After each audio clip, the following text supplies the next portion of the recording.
पंढरीच्या वाटेवर वारकऱ्यांना आता सुरक्षा कवच दिलं गेलेलं आहे। आझाद श्वानासह बॉम्ब शोधक पथक सतर्क झालेलं आहे।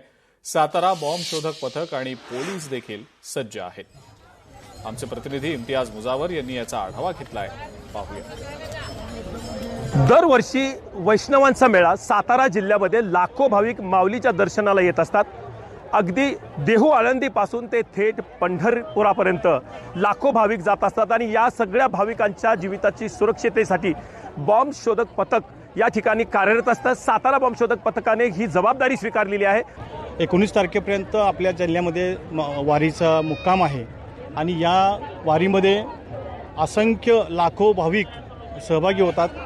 त्यांच्या सुरक्षेची जबाबदारी घेणं हे आपलं सातारा जिल्हा पोलीस दलाचं प्रथम कर्तव्य आहे आणि या कर्तव्याचा भाग म्हणून आमच्या सातारा जिल्ह्याचे पोलीस अधीक्षक आदरणीय श्री निखिल पिंगळे सर, अपर पोलीस अधीक्षक डॉक्टर वैशाली कडूकर पाटील मॅडम यांच्या मार्गदर्शनाखाली आणि सूचनेनुसार या बंदोबस्ताचं नियोजन केलेलं आहे। सर्व प्रकारच्या टीम्स या वारीमध्ये कार्यरत आहेत। नक्कीच 100 ते 200 किलोमीटर पायी प्रवास बॉम्ब शोधक पथक करते। यांच्या समवेत हे इक्विपमेंट्स आहेत।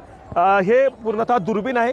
5 ते 6 किलोमीटरचं अंतर हे कव्हर करते। त्याचबरोबर हे पूर्णतः बॉम्ब शोधकचं हे यंत्र आहे। कुठेही अनुचित प्रकार घडला, याच्यामध्ये कुठल्याही असे संशयास्पद वस्तू असेल तर याच्यामध्ये डिटेक्ट होते।